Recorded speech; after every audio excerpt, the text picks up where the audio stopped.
pessoal, tudo bem? Prontos para a próxima palestra? Então, logo vocês vão assistir. Eu tô aqui para lembrar vocês de se inscreverem no nosso canal aqui da Ela. Ativa o sininho das notificações para que toda vez que a gente poste um conteúdo, vocês já vão ser avisados imediatamente. Então, curtam os nossos posts, as nossas palestras e compartilhe com todos, pessoal. Vamos divulgar o nosso conteúdo, a nossa doutrina e também para falar para vocês continuarem conosco através das nossas redes sociais, que está aqui também, a @ do nosso Instagram, nosso Facebook. Então, comentem lá o que vocês estão achando, dê sugestões também, interagir com a gente, tá certo? Tô aqui só para falar isso para vocês e fiquem agora com mais uma palestra. Até mais!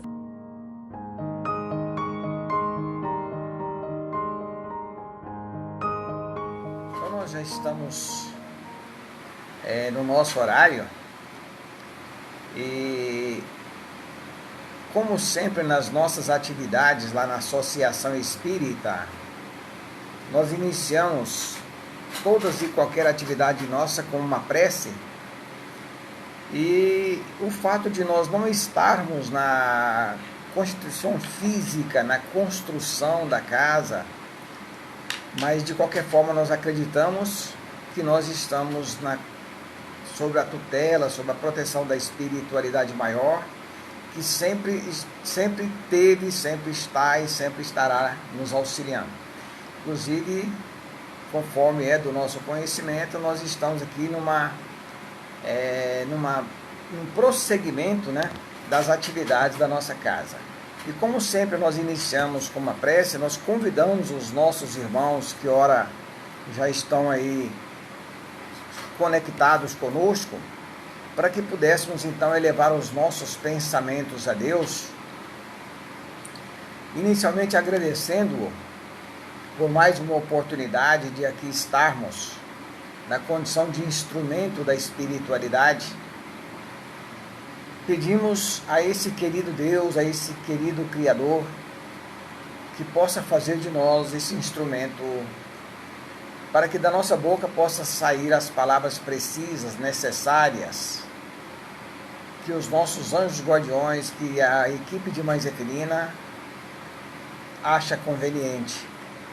Então, a partir desse momento, Senhor Jesus, estamos sob a tutela da equipe de Mãe Zeferina. E para reforçar, para ratificar as nossas intenções, os nossos pedidos, a nossa fé, inclusive, queremos dizer: Pai nosso que estais nos céus, santificado seja o vosso santo nome. Venha a nós o vosso reino, seja feita a vossa vontade, aqui na terra como nos céus.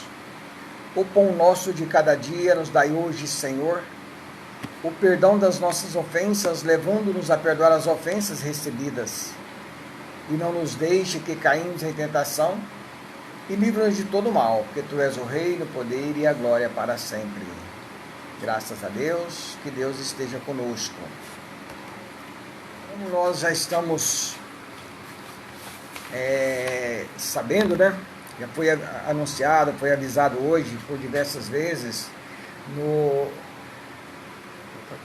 grupo do AELA, o tema que nós trouxemos para a noite hoje é: viver é muito importante.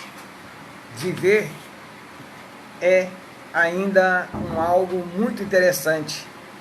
E o título mesmo é: Viver vale a pena.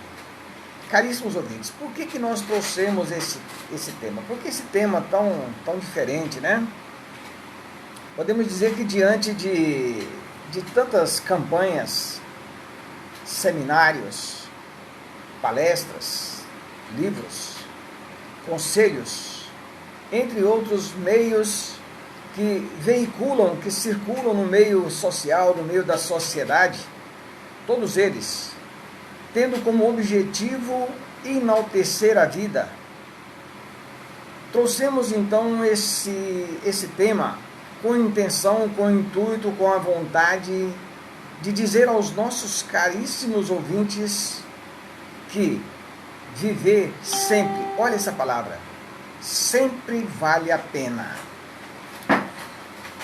E nós então precisamos de dizer que muitos de nós, diante de situações tão pequenas, tão simples, tão frágeis, tão insignificantes, como, por exemplo, um fracasso financeiro, como, por exemplo, um fracasso amoroso, ou uma decepção de não conseguir o concurso que nós queríamos, a decepção de não conseguirmos passar no vestibular que tanto desejaríamos, ou até mesmo com a perda de entes queridos, de pessoas que amamos muito e de forma às vezes tão simples. Isso nos entristece? Claro. Isso nos deixa, sim, preocupados? Claro. No entanto, o fato de nós nos entristecermos diante de situações tais não nos habilita ou não nos autoriza nós baixarmos a guarda da vigilância e permitir que entra nas nossas mentes sentimentos dificultosos, sentimentos maldosos, isso desencadeando uma tristeza profunda, uma melancolia, chegando até às vezes a depressão. E não muito raro, quando nós permitimos que essa melancolia, esses pensamentos indevidos, pensamentos de tristezas, cóleras, eles tomam uma determinada proporção e às vezes nós pensamos no pior, suicídio. Pensam comigo, vamos imaginar, vamos analisar, vamos fazer uma relação da nossa vida como uma viagem em um trem. Analisa uma locomotiva transportando todos os seres vivos, esse trem da vida, vamos assim chamá-lo. Locomotiva esta que teve sua primeira partida, que funcionou pela primeira vez, que deu um impulso nos primeiros metros, exatamente no período ou quando encarnou no planeta Terra o primeiro espírito na forma humana. Então esta locomotiva, ela está traçando o seu trajeto, a sua sequência, e em diversos pontos ela para pegar outros passageiros e também descer passageiros. É o trem da vida. Nele nós entramos, nele nós embarcamos, e nesse trem nós casamos, nós crescemos, casamos, criamos as nossas famílias, engrossamos aí a quantidade de passageiros neste trem. Vale lembrar, para nós gostarmos bem da nossa vida, que essa locomotiva, ela não transporta simplesmente bons passageiros. Ela transporta bons, ruins, alegres, tristes. Nessa locomotiva existem aqueles passageiros que adentra e ele parece que gosta tanto da viagem. Ele é tão alegre, ele é tão aberto, tão comunicativo, ele conversa com todo mundo, resolve o problema de todas as pessoas, busca entender, busca interagir. E ele gosta muito da viagem. Gosta tanto que ele não quer nem ouvir falar no ponto de parada para que ele desça da locomotiva. Existem outros que adentraram essa locomotiva e simplesmente saíram rapidinho. Outros ficaram semanas, meses, anos. Inclusive, existem outros tipos de passageiros nessa locomotiva, caríssimos ouvintes, que eles têm um certo direcionamento. Sentou, posicionou, ele está nessa viagem, ele não dá atenção para ninguém, não olha para ninguém, não conversa com ninguém, não quer ouvir ninguém, não sabe o que está acontecendo, não sabe por que ele está viajando, não sabe onde é que ele está e nem tampouco para onde ele vai. É aquela situação, deixa a vida me levar e eu vou vivendo. Né? Já existe outro tipo de passageiro que ele é mais emburrado, mais na dele. Ele entra nessa locomotiva e ele não gosta de jeito nenhum das acomodações. Aliás, ele não gosta daquele passageiro alegre, comunicativo, como ele não gosta também daquele passageiro sério que fica ali no cantinho dele. Ele é o tipo do passageiro que não olha para os lados, não sabe as cores, a vida para ele é preto e branco. E ele fica louquinho. Ele fica planejando a toda hora, ameaçando a todo instante a pular dessa locomotiva antes do seu ponto. E quando ele pula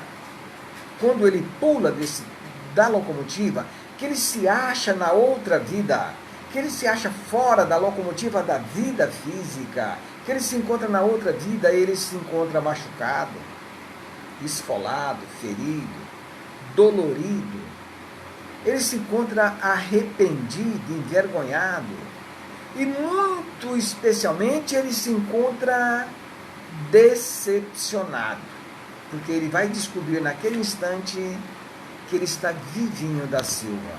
Então, caríssimos irmãos, a nossa intenção da noite é fazer com que cada um de nós gostamos da vida. Cada um de nós aprendamos a superar esses obstáculos, essas dores, esses sofrimentos. Veja só, será que é possível nós vivermos a vida inteira sem dor, sem sofrimento, sem dificuldade, sem qualquer tipo de empecilho que às vezes nos entristece, nos preocupa? Não. Mas vamos analisar que nós entramos então nesse trem da vida, e ali nós crescemos, nós casamos, e nós casamos com a mulher perfeita. E quando nós falamos de perfeição, nós falamos de perfeição espiritual, perfeição moral, perfeição física. Só Maria de Nazaré. Mas o meu marido é nota 10, nota 1000. Os meus filhos são pedras preciosas que toda família gostaria de ter. Cunhados nem se fala. A minha sogra, mas que beleza, se necessário for, ela pega um chinelo e, em função do genro, em função da nora, ela ataca os próprios filhos. Tudo perfeição total. Nós criamos as nossas famílias, nós estudamos, nós formamos, passamos no melhor concurso público federal. E temos então aquele salário que realmente nós gostaríamos, que satisfaz as nossas necessidades e que ainda sobra uma larga gordura para nós nos refazermos. O trabalho, fictício, coisa simples. Vou lá quando eu quero, não tenho chefe. Os meus pais têm mais de 100 anos, nunca visitaram um hospital, não sabe a sensação de uma injeção, não conhece o amargo do comel.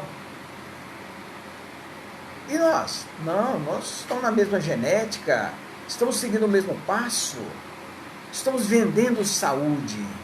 Isso é possível, caros ouvintes? Não. Afirmamos, não. Isto não é possível. Então, é necessário que nós entendamos que a dor é para nós algo que serve para que nós tiramos proveito disso.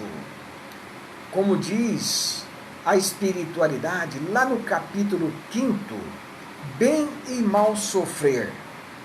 Não sei se existe bem sofrer, né? Mas a espiritualidade quis mostrar para nós que todos nós que estamos encarnados aqui na face da terra, sofremos. Seja rico, pobre, seja ele de família nobre ou não, mas nós sofremos. Velho, jovem, inclusive a junção de tudo isso não nos livra do mal.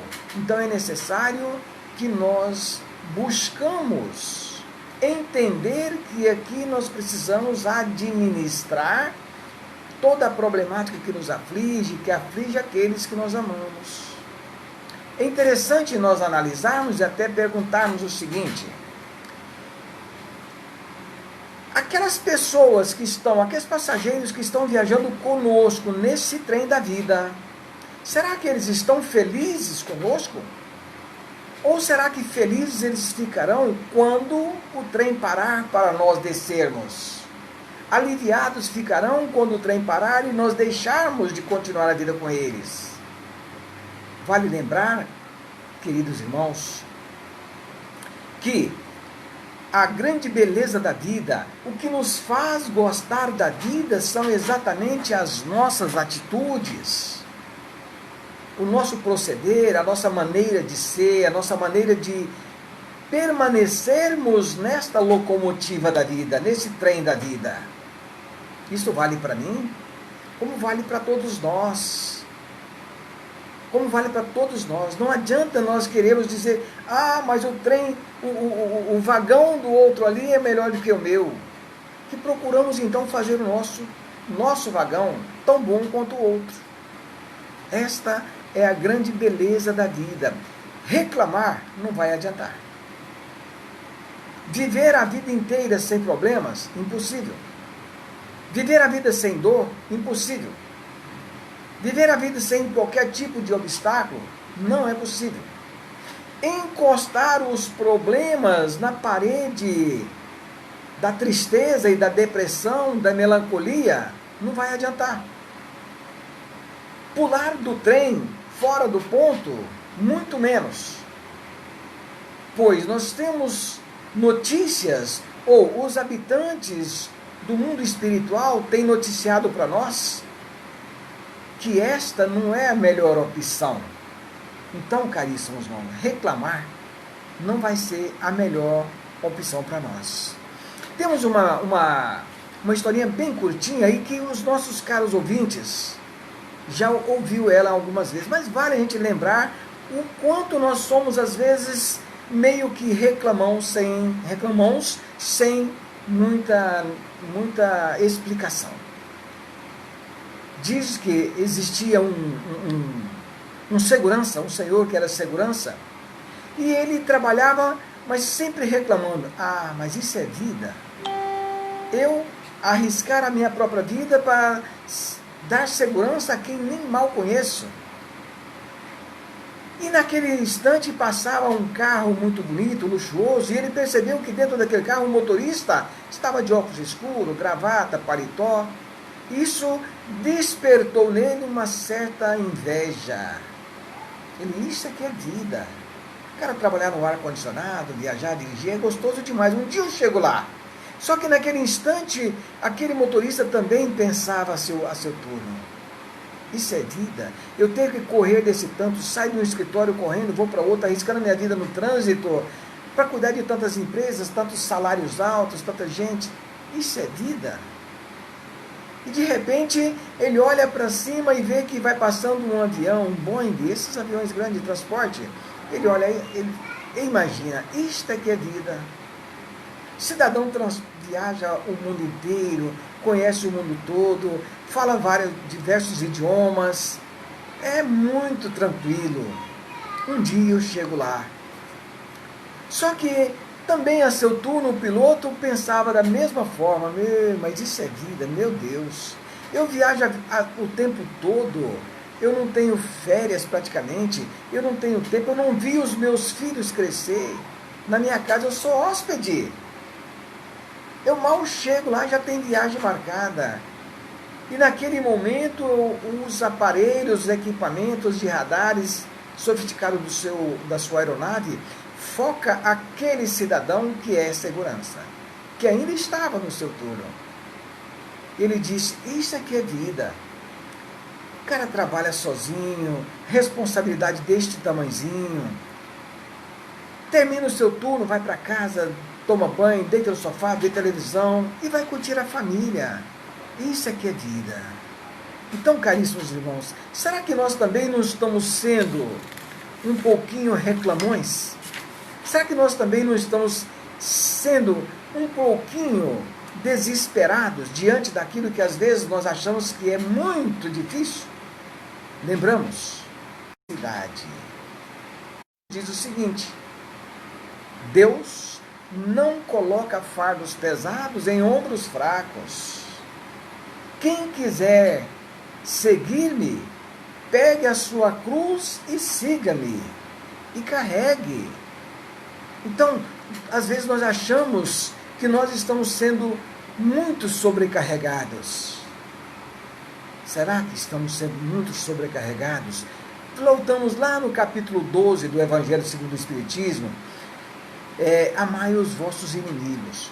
Quando Adolfo Bispo de Agel nos diz o seguinte: só é verdadeiramente grande aquele que considera essa vida como uma viagem e que pouco caso faz das asperezas do caminho e roça as sarças daninhas cuidadosamente para evitar que elas lhe causem arranhões. Olha que beleza de conselho que nós estamos recebendo. Quando nós estamos atraindo para nós infelicidade, vamos buscar o antídoto. Qual que é o antídoto da infelicidade? Felicidade. Como é uma pessoa infeliz? Pessoa para baixo, de baixo autoestima. E a pessoa feliz? Pessoa feliz, ela tem entusiasmo, ela é elétrica, ela está para cima, ela sorri sempre, ela busca uma maneira para que ela faça-se feliz. Lembramos que os maiores feitos, ou os grandes feitos que hoje nós temos no meio no nosso meio, é fruto do entusiasmo. A pessoa que ela é entusiasmada é a mesma coisa da feliz, ela é elétrica. Todos nós, caríssimos irmãos, temos um projeto. Todos nós queremos prosperar. Todos nós queremos realizar alguma coisa. E isso é interessante. Tanto as pessoas felizes como aquelas que se dizem felizes. Aquelas que são entusiasmadas como aquelas que não são entusiasmadas. Sabe qual que é a diferença? A diferença é que a pessoa, quando ela é entusiasmada, ela pega o seu projeto, analisa o seu projeto e fala: eu vou conseguir. Eu vou superar. Eu vou superar tudo aquilo que me é obstáculo. Ele tenta 1, 2, 3 e tantas vezes necessário até que ele atinja o seu objetivo. Essa é a pessoa entusiasmada. E a pessoa desentusiasmada, a pessoa de baixo estima, a pessoa que se diz infeliz. Ela tem o projeto dela, ela tem vontade de vencer, ela quer chegar do outro lado.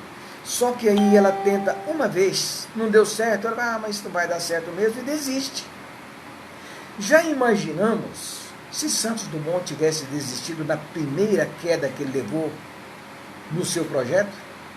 Nós não estaríamos hoje diante de um meio de transporte tão eficaz, diante de um meio de transporte tão seguro, tão rápido.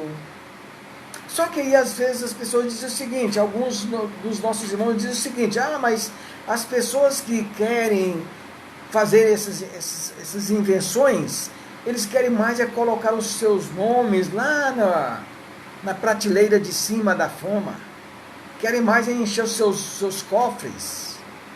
Pode ser, mas será que é? Será que só pensam em si? Será que o avião que Santos Dumont imaginou está servindo só para ele, ou será que nós estamos sendo beneficiados? A sociedade está sendo beneficiada com essa invenção. Já imaginamos os cientistas, se eles estivessem realmente com essa visão daqueles companheiros que estão dizendo o seguinte: não, vou criar uma vacina para mim aqui, vou criar um remedinho para mim e pronto. Quanto tempo, qual que é a fatia de tempo da vida dos cientistas que eles ocupam para fazer testes, comparações?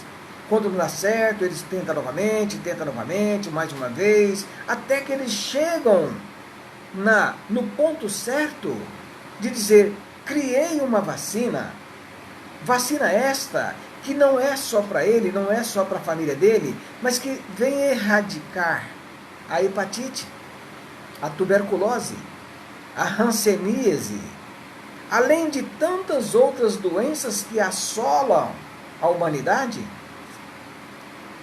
a paralisia infantil.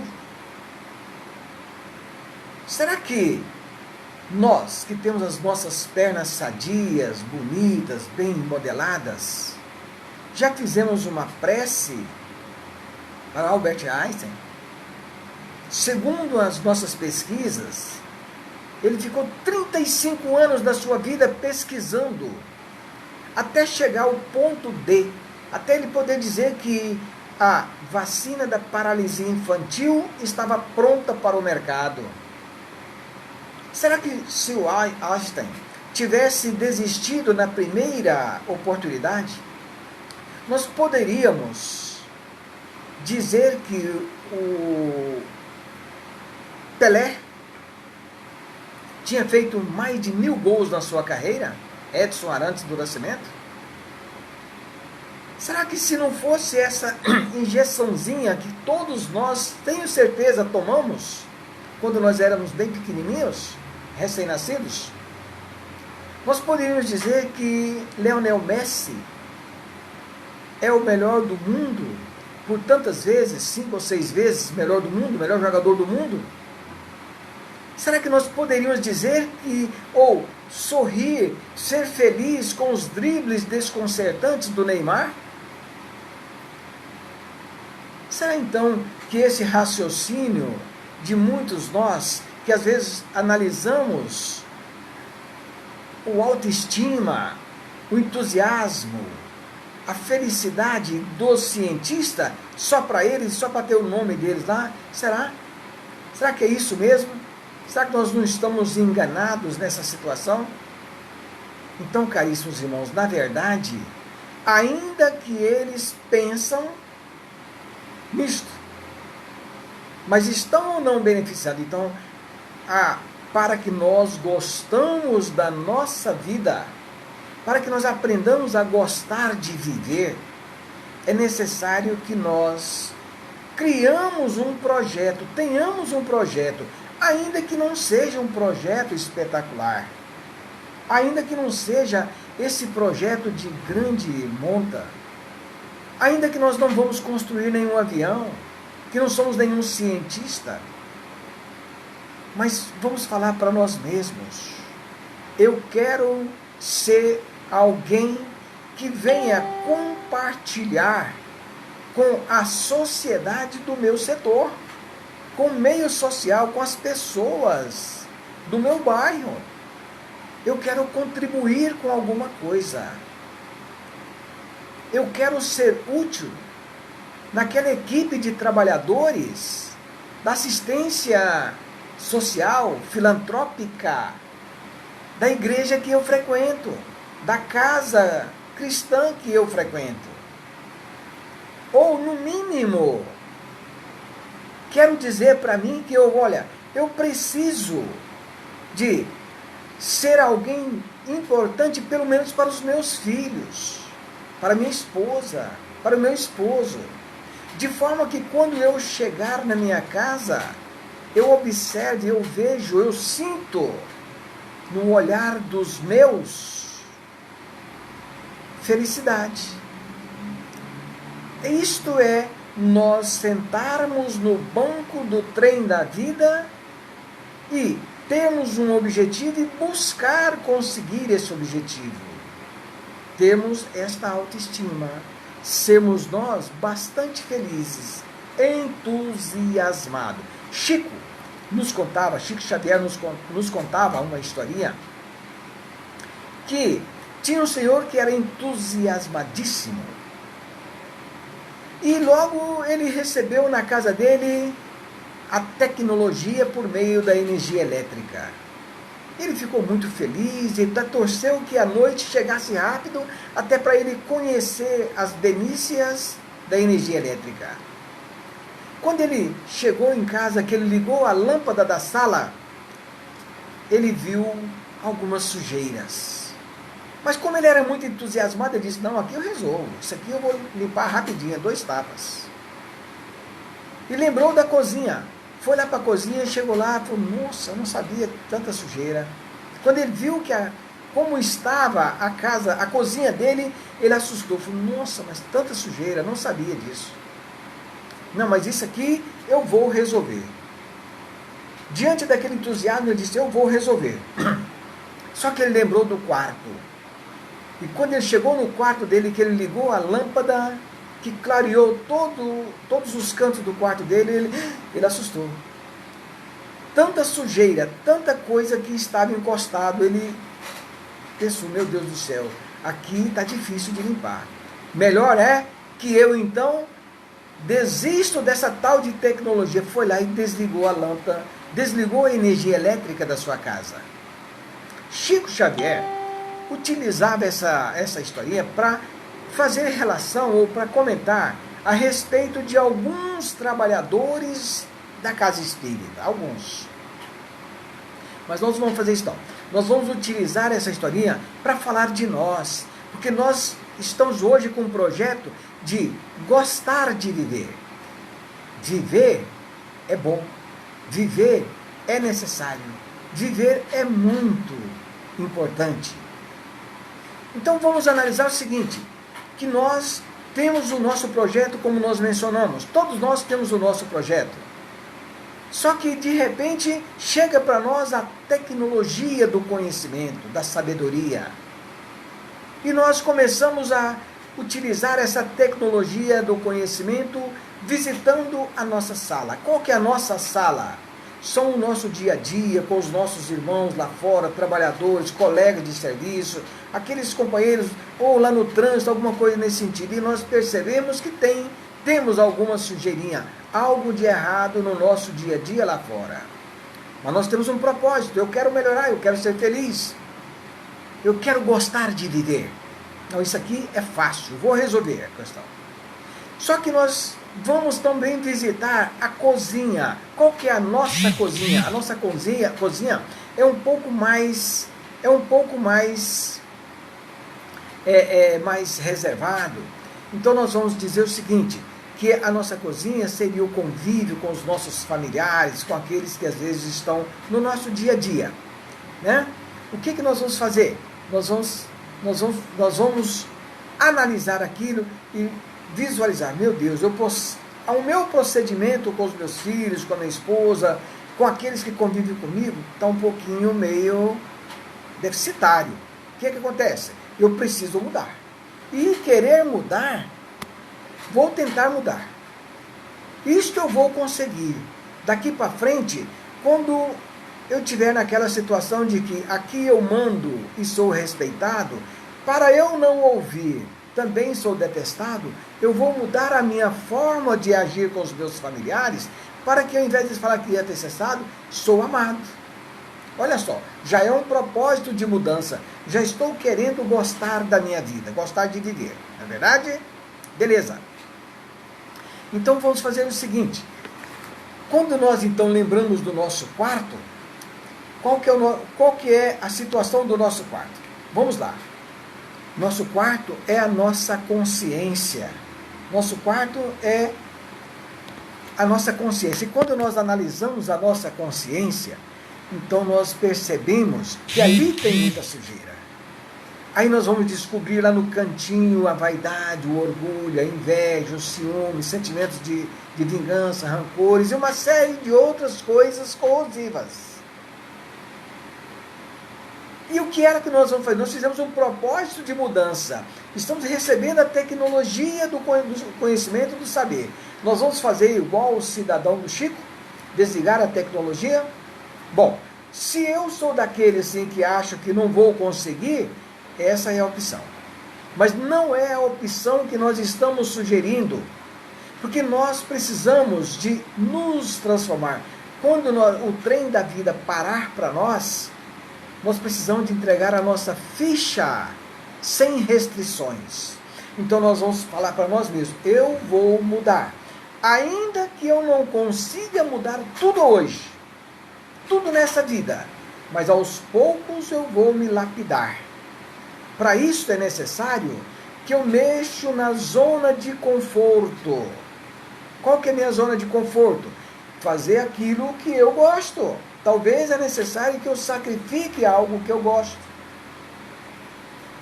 Talvez é necessário que eu saiba calar diante de alguma situação, que eu saiba olhar para minha esposa, para meus filhos de forma diferente.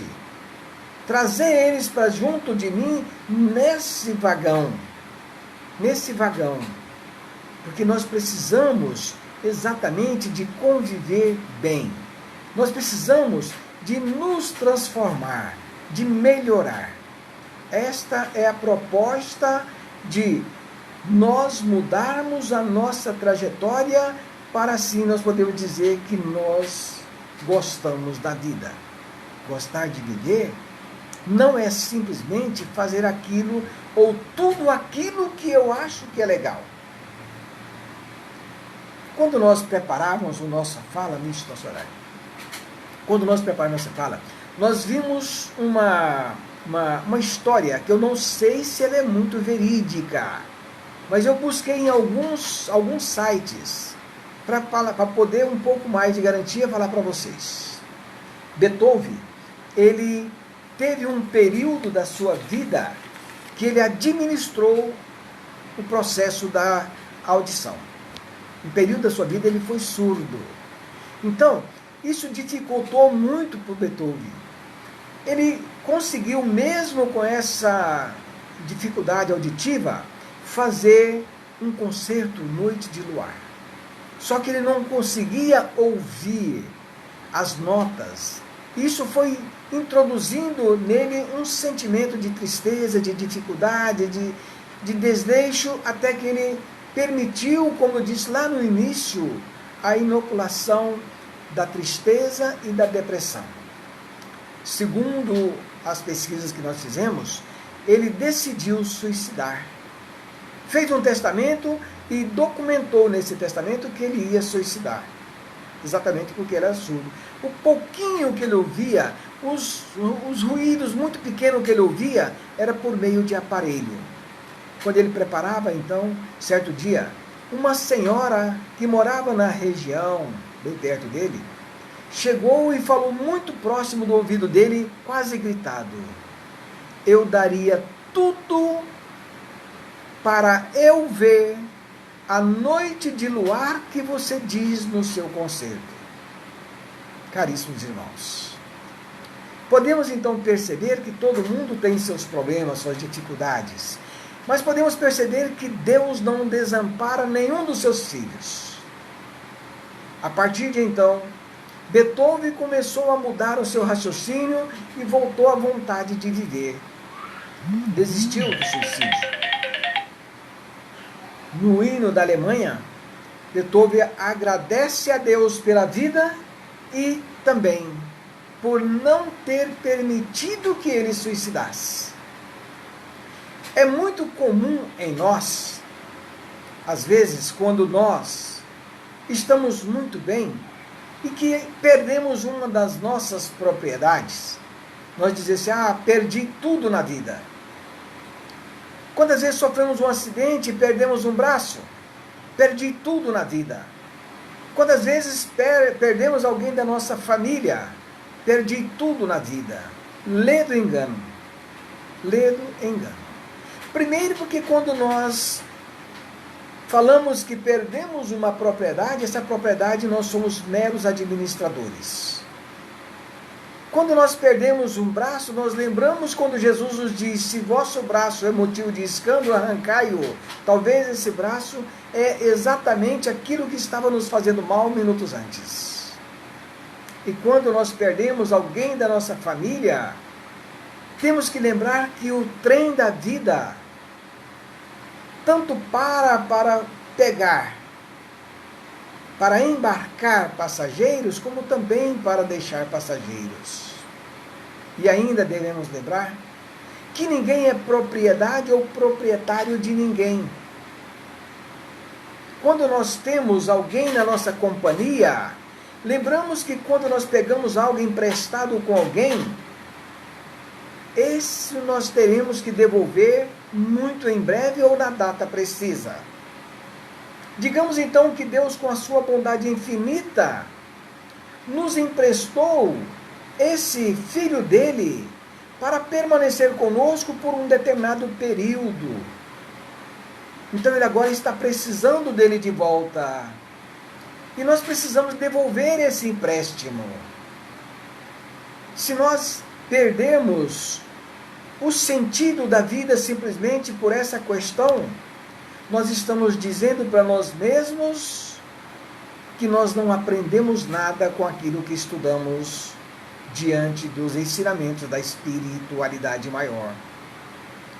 Então, caríssimos irmãos, entendemos que nós aqui estamos exatamente para prosperar. E para nós prosperarmos é necessário que nós então venhamos gostar de viver. Viver vale a pena. Vamos lembrar disso. Para nós encerrarmos, eu havia reservado aqui uma leitura, mas ela foge um pouquinho do nosso texto e às vezes nós estamos com o nosso tempo já estourando. Então eu gostaria, ao invés de fazer a leitura do livro Espírito da Verdade, nós só queremos dizer o seguinte: um parabéns muito feliz, muito apertado, muito aconchegante para todos os pais de Barra do Garças, de Mato Grosso, de Goiás, do nosso Brasil, para todos os pais do mundo. É muito interessante quando às vezes chega a essas datas, porque nós ficamos assim um pouco mais vaidosos, né?